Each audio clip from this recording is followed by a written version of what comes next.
no tradition there. कि मोदी जी जब उनको लेके गए हवा महल के पास, वो जो हैंडीक्राफ्ट्स की चीजें थी, वहां से उन्होंने राम मंदिर का जो स्टैचू लेके दिया, वो मॉडल लेके दिया। तो जब यूपीआई पे पे करने की बात आई तो उन्होंने कहा भी हमारे वो यूपीआई को आप जोड़ें फ्रांस के जो लीरा पे है उनके साथ। तो ये लीडरशिप होती है मेरे ख्याल में। लेकिन वहां पर भी किसी रेडी वाले को टेक्नोलॉजी का इतना नहीं पता जितना इंडिया के अंदर रेडी वाले के पास यूपीआई और इस तरह की ट्रांजैक्शन चीजों का पता। सर, इसमें ना तो सिर्फ आपके पैसे सेव होते हैं बल्कि आप भी सिक्योर होते हैं, आपकी जान और माल का तहफ़्फ़ुज़ होता है उससे। इंडिया से पहले मेरे ख्याल में पाकिस्तान ने इनिशिएटिव लिया, चूँकि मैं पाकिस्तान की ना सारी बैंक्स की ऐप ऑलमोस्ट यूज़ कर रही हूँ, इसलिए मुझे पता है कि उनकी जो बैंकिंग ऐप्स हैं वो बहुत अच्छी जा रही है, उनकी सर्विसेज भी बहुत अच्छी है। यही नहीं, अभी और सुनिए। वो चीज़ पाकिस्तान ने पहले किया या इंडिया उसको देख के कर रही है? इंडिया मच बेटर है इस चीज़ से। इंडिया मेरे ख्याल में उनको देख के कर रहा है, चूँकि ऑनलाइन ऐप्स चैनल मानते काफ़ी अरसे में उन्होंने भी निकाली हैं, बट पाकिस्तान किसी चीज़ में पीछे नहीं है। क्या बोला तूने? नहीं, पहले क्या बोला? बिकॉज आई माई सेल्फ मैं भी बैंकिंग प्रोफेशन में 2-3 साल लगा चुकी हूँ, तो मैं इसलिए कह रही हूँ कि हमारे पास ज़्यादा अच्छी ऑप्शंस हैं for the online banking staff. Exactly. चलो जाके इलाज करो अपना। कि आपने कभी बैंक से वास्ता पड़ा, कभी ऑनलाइन आपने अपनी जो है वो बैंकिंग ट्रांजैक्शन की हो? की है, लेकिन क्या बताएं पाकिस्तान के बैंक के बारे में। नहीं, मुझे मजाक नहीं उड़वाना अपनी चीज का, मैं नहीं बताऊंगा। देखिए, हर चीज के अंदर अपना नेशनल इंटरेस्ट देखा जाए और फिर किस खूबसूरती के साथ वो हर शहर हर स्टेट का हिस्सा कर रहे हैं। वो किस तरीके से ट्रंप साहब को अहमदाबाद लेकर गए थे, वो नयहान साहब जो यूए वाले उनको गुजरात लेकर गए थे, जापान वाले भाईजान थे उनको बनारस लेकर गए। तो सिर्फ एक शहर को प्रमोट नहीं कर रहे, पूरे भारत को प्रमोट कर रहे हैं। तो आप मुझे बताएं कौन सा प्राइम मिनिस्टर विजन दे रहा है? सर डेफिनेट है, इसमें मोदी साहब विजन दे रहे हैं। ठीक है, अगर आपका दुश्मन भी अगर अच्छी बात करे तो हमें उनकी जरूर उन्हें अप्रिशिएट करना चाहिए।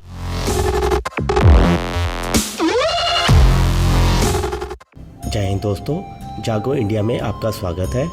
जैसा कि आप लोग जानते हैं कि फ्रांस के प्रेसिडेंट इमैनुअल मैक्रों भारत के 75वें रिपब्लिक डे के अवसर पर चीफ गेस्ट के रूप में बुलाया गया था और इसी दौरे पर प्रधानमंत्री मोदी मैक्रो के साथ रोड शो किया, जहां पर उनको चाय पिलाए और राम मंदिर का एक स्टैचू भी उपहार किया गया और इसकी पेमेंट मोदी जी ने यूपीआई के द्वारा की, जिसके बाद मैक्रो ने भी कहा है कि वो फ्रांस की करेंसी के साथ यूपीआई को जोड़ें, क्योंकि फ्रांस में भी ऐसी फैसिलिटी नहीं है। जिसको देखने के बाद कुछ पाकिस्तानियों को सदमा लग गया है और वो ये कह रहे हैं कि यूपीआई की जो सर्विस है वो पाकिस्तान में पहले आई, बल्कि भारत में बाद में आई, बल्कि भारत ने पाकिस्तान से टेक्नोलॉजी कॉपी की है। अब इस बेवकूफ़ी भरी बातों पर आप क्या कहना चाहते हैं?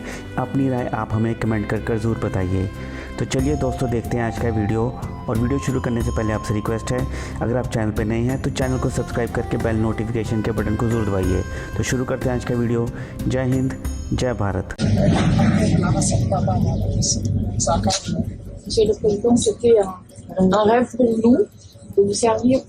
pour nous, le reste est réalisé aujourd'hui.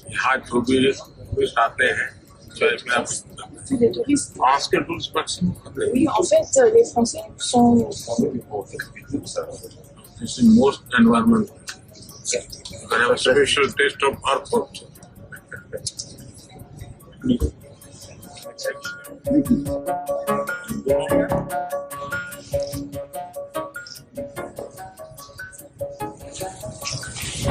Really great. That's what. And you beautiful tradition. कि मोदी जी जब उनको लेके गए हवा महल के पास, वो जो हैंडीक्राफ्ट्स की चीजें थी, वहां से उन्होंने राम मंदिर का जो स्टैचू लेके दिया, वो मॉडल लेके दिया। तो जब यूपीआई पे करने की बात आई तो उन्होंने कहा भी हमारे वो यूपीआई को आप जोड़ें फ्रांस के जो लीरा पे है उनके साथ। तो ये लीडरशिप होती है मेरे ख्याल में। देखिए, हर चीज के अंदर अपना नेशनल इंटरेस्ट देखा जाए, हर चीज के अंदर नेशनल इंटरेस्ट देखा जाए और फिर किस खूबसूरती के साथ वो हर शहर हर स्टेट का हिस्सा कर रहे हैं। वो किस तरीके से ट्रंप साहब को अहमदाबाद लेकर गए थे, वो नयहान साहब जो यूए वाले उनको गुजरात लेकर गए थे, जापान वाले भाईजान थे उनको बनारस लेकर गए।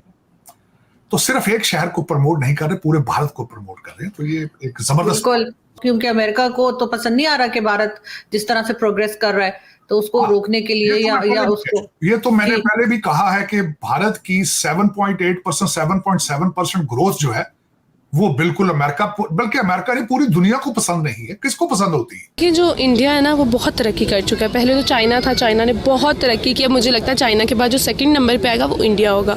पाकिस्तानी को चाहिए थोड़ा बहुत उनसे देखिए। अब पाकिस्तान के बैंकिंग सिस्टम इतने गंदे हैं ना, आप पेमेंट जमा करवाने जाओ, आप एडमिशन जमा करवाने जाओ। अब मुझे एडमिशन जमा करवाना था 3 सप्ली का, किसी का करवाना था, 3 बच्चे थे अलग अलग। सप्ली आपकी आई थी? नहीं 3 बच्चों की बात कर रही हूँ, मेरी कहाँ से सप्ली आनी, हमारा तो सप्लियों वाला टाइम गुजर गया। 3 बच्चे अलग अलग थे। उनका कहना ये था कि तीनों बारी बारी आए, एक बंदा उनका फॉर्म जमा नहीं करवा सकता। तो अगर वो 3 आ जाएंगे या एक करवा देगा तो इसमें क्या चला जाएगा? आपको तो बाकियों की जो पीछे लाइन में लगे हैं उनका टाइम कम लगेगा, टाइम बच जाएगा। और उनका ये इतना गंदा सिस्टम था कि औरतें बाहर खड़ी हैं धूप में, बच्चे बाहर खड़े हैं, सारे लाइन में आए। वो ये नहीं देख रहे कि थोड़ा एजड है हम उनको ले जाएं, उनका पहले करवा दें। ऐसा कोई सिस्टम नहीं है। पाकिस्तान ना बस बड़ा गर्क होने वाला। यही अगर पाकिस्तान के अंदर भी यूनिफाइड पेमेंट इंडेक्स होता तो आपको लगता है कि उस पर थोड़ा सा हालात बेहतर हो जाने थे? या जैज़ कैश इजी पैसा जो है हमारा, क्या जैज़ कैश की बात कर रहे हो, वो तो चलता ही नहीं है। कभी उसका नेटवर्क कहाँ मसला कर रहा होता है, कभी उसका कहाँ मसला हो रहा होता है। डिजिटल पेमेंट्स की एक आज रिपोर्ट जारी की है, जिस रिपोर्ट के मुताबिक जितनी पेमेंट इंडिया 1 महीने में करता है उतनी पेमेंट अमेरिका 3 सालों में करता है। आप मुझे बताएं कि ये किस तरह से रेनोवेट हो जाती कोई चीज़? कोई इंडिया एक टाइम के अंदर हमारे बराबर की कंट्री था, आज कहाँ चला गया वो? भाईजान बात ये है कि सबसे पहले तो उन्होंने इस पे वर्किंग की है और उनके research and development R&D sections जो हैं उनके, वो इस पे वर्किंग करते हैं। हर सेक्टर में उन्होंने ग्रूम किया है, ठीक है ना जी। वो अपना इन्वेस्टमेंट इसी वजह से उन कंट्रीज़ में होती है, उनकी एक पॉलिटिकल स्टेबिलिटी है, ठीक है ना। वहाँ पे उन्होंने अपना पूरा अप्लाई किया है। एजुकेशन सेक्टर आप उनका उठा के देख लें, आप उनका R&D सेक्शन देख लें, हर चीज़ पे रिसर्च कर रहे हैं जो पाकिस्तान में जो है आप सोच भी नहीं सकते इस हवाले से कि आप उलझे हुए हैं रोटी पानी के चक्कर में, आपको इतना नीचे गिरा दिया हुआ है, आपकी स्टेबिलिटी नहीं है कंट्री के अंदर। आप सोच ही नहीं सकते उस लेवल पे जिस लेवल पे वो कंट्रीज चल रही हैं इस वक्त, ठीक है ना जी। वहाँ की, अगर मैं आपको कट कर रहा हूँ, सॉरी, अगर मैं आपको वहाँ के पेमेंट सिस्टम के बारे में थोड़ा बताऊँ तो आप हैरान हो जाएंगे कि वहाँ के जो रेडी वाला यहाँ पर नजर आ रहा होगा आपको, उस तरह की रेडी वाले सर QR स्कैनर रखा हुआ उन्होंने। आपने पेमेंट करनी मोबाइल के जरिए, आपने उनको पेमेंट करना। जर्मनी का मिनिस्टर आया वहाँ पर, ऑनलाइन सब्जी रेडी खरीद रहे, रेडी से सामान खरीद कर, तो सर वो UPI के जरिए पेमेंट कर रहा। और जर्मनी वाला हैरान रह गया कि यार हम इतने एडवांस हैं लेकिन हमारे पास ये सिस्टम नहीं है जो कि आपने बना दिया। सर दुनिया को लीड कर रहे हैं, वो किस तरह से कर रहे हैं? अगर IT की बात करें हम, IT में वो दुनिया को लीड कर रहे हैं। बड़े से बड़े CEO कंपनी का CEO इंडियन है। भाईजान ये देखें ना, ये तभी मुमकिन है कि जब आप अपने लोगों को जो है अकोमोडेट करें या फैसिलिटेट करें।